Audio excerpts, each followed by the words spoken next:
বাংলাদেশ নারী ফুটবল দল এশিয়ান কাপের টিকিট কেটে তারা কিন্তু দেশের পথে। আর কিছুক্ষণ পর নারী ফুটবল দল তারা ঢাকায় এসে পৌঁছাবে। রাত ১:৩০টায় ঢাকায় এসে পৌঁছানোর কথা ঋতুপর্ণা আফিদাদের। সেখানে আছেন সহকর্মী মেহেদি নাইম। সরাসরি চলে যাচ্ছি নাইমের কাছে। নাইম, আরও একবার নারী ফুটবল দল আসছে এবং নারী ফুটবল দল আসা মানে বিমানবন্দরে নতুন কোনো সুখবর এবং প্রাপ্তি নিয়ে আসা, যেটি এবারও হয়েছে। প্রথমবারের মতো এশিয়ান কাপের টিকিট কেটেছে। আজকে বাংলাদেশ নারী দল আসছে মধ্যরাত ১:৩০টায়। বিমানবন্দরে বাফুফে কর্মকর্তা ছাড়া অন্য কোনো সমর্থক বা অন্য কারো উপস্থিতি দেখছেন কিনা, যেটা এর আগে দুইবার সাফ জয় করার পর বাংলাদেশ দল ফেরার পর যেটি আমরা দেখেছিলাম, এবার সেরকম কিছু দেখছেন কিনা? তারেক, আপনি কিন্তু বাংলাদেশের ফুটবলের অনেক কিছুর সাক্ষী। এর আগে আপনি বলছিলেন যে সাফ জয়ের পর যে দুইটা সাফ জয় করেছে 2022 এবং 24 সালে, তখন কিন্তু আমরা দেখেছি বিমানবন্দরের বাইরে কিন্তু প্রচুর দর্শকরা অপেক্ষা করছিল। আজকে কিন্তু সেরকম মোটেই নেই। এর কারণটা হচ্ছে এখানে আসলে দর্শক এক প্রকার অ্যালাউ না, সেটাই বলা যায়। এবং সেই দর্শকের যে বিষয়টা সেটা কিন্তু থাকছে হাতির ঝিলে এমপি থিয়েটার, যেখানে আসলে একটা 1 ঘন্টার বর্ণাঢ্য আয়োজন করা হয়েছে। 2:30টা থেকে রাত শুরু হবে। ঠিক 1:30 রাতে আজকে কিন্তু এখানে মিয়ানমার থেকে যেই নারী দল আসছে তারা কিন্তু এখানে ল্যান্ড করবে। তারপরে যে প্রসিডিউরটা আছে সেটা একটু দর্শকদের সাথে শেয়ার করতেছে। এখানে কোনো প্রকার কথা বা গণমাধ্যমে কোনো কথা তারা বলবে না। সরাসরি তারা সেই যে অনুষ্ঠান আছে সেই অনুষ্ঠানে কিন্তু হাতির ঝিলে তারা চলে যাবে। এবং এখানে আজকে এখন পর্যন্ত বাফুফের বেশ কিছু কয়েকজন কর্তা কিন্তু এই মুহূর্তে ঢুকেছেন বিমানবন্দরের ভিতরে। তাবিদ আওয়াল সভাপতি বাফুফের, এবং তারপরে ফাহাদ করিম সহসভাপতি, এবং আরও গুরুত্বপূর্ণ কয়েকজন ব্যক্তি কিন্তু এখানে আসবেন না। তারা কিন্তু সরাসরি চলে যাবেন সেই হাতির ঝিলে।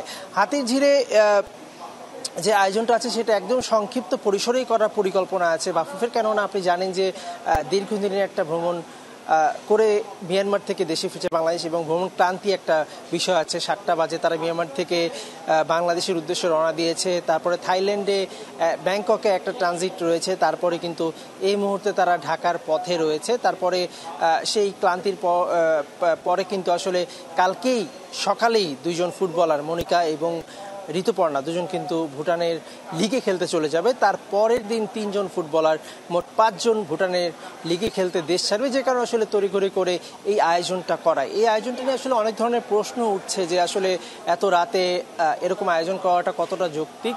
কিন্তু সেই প্রশ্নে না গিয়ে আমি বলবো আসলে এরকম উদযাপন কিন্তু আমরা ইউরোপেও দেখি। আসলে বিভিন্ন সময় দল ফেরার পরে তাদেরকে আমরা দেখি যে বর্ণিল সংবর্ধনা দিতে রাতে। তো সব মিলে আসলে রাতে এরকম একটা সংবর্ধনা মনে হয় যে বাংলাদেশে এবারই প্রথম। নাইম, আপনার কাছ থেকে আরেকটা বিষয় একটু জানতে চাই। বাংলাদেশ দল তারা ফিরবে রাত 1:30টায়। ফ্লাইট কি ঠিক সময়ে এসে পৌঁছাবে নাকি বিলম্ব হতে পারে, সেই বিষয়টা একটু জানাবেন। আরেকটা হচ্ছে যে বিমানবন্দর থেকে বাংলাদেশ দলকে বহন করার জন্য বিশেষ কোনো বাসের ব্যবস্থা করা হয়েছে কিনা, যেটি হাতির ঝিল তাদেরকে নিয়ে যাবে। এই দুটি তথ্য একটু দর্শকদের একটু জানান।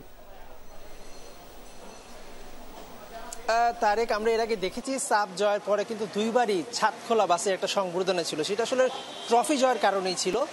এবার কিন্তু আসলে ট্রফি জয় করে আসছে না বাংলাদেশ নারী ফুটবল দল, কিন্তু এই অর্জনটা কোনো মতেই কম না। প্রথমবার এশিয়া কাপে খেলার যে সুযোগ, সেখান থেকে বিশ্বকাপ জয়ের একটা সুযোগ বাংলাদেশের সামনে। সেখানে বাংলাদেশের যে ফুটবল ফেডারেশন আছে তারা কিন্তু তাদের যে বাসটা আছে নীল রঙের বাস, যেটা উইফার ফান্ডিংয়ে হয়েছিল, সেটাই কিন্তু আসলে পোস্টারিং করেছে। যেখানে আসলে আমরা দেখেছি বাফুফের ফেসবুক পেজে, যেখানে মেয়েদের যে উইনিং মোমেন্ট সেটা আসলে পোস্টারিং করা হয়েছে এবং সুন্দর করে ব্র্যান্ডিং করা হয়েছে। এই বাসে করেই কিন্তু এখান থেকে চলে যাবে মেয়েরা হাতির ঝিলে। সেখানে অপেক্ষা করছে একটা বর্ণিল সংবর্ধনায়, যেখানে আসলে উপস্থিত থাকবেন সংস্কৃতি বিষয় উপদেষ্টা মোস্তফা সরোয়ার ফারুকী, বাফুফের সভাপতি এবং ঢাকা ব্যাংকের যে পৃষ্ঠপোষক আছে সেখানকার একজন শীর্ষকর্তা, এবং পুরো নারী দলটাই কিন্তু থাকবে। আপনি জানেন যে এই মেয়েরা কতটা কষ্ট করে, কতটা পরিশ্রম করে এই পর্যায়ে বাংলাদেশকে নিয়ে এসেছে।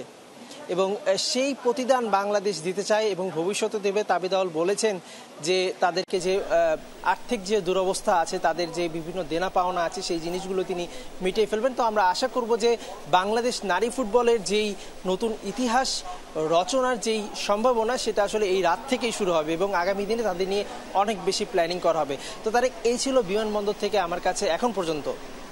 নাঈম, আপনাকে অসংখ্য ধন্যবাদ।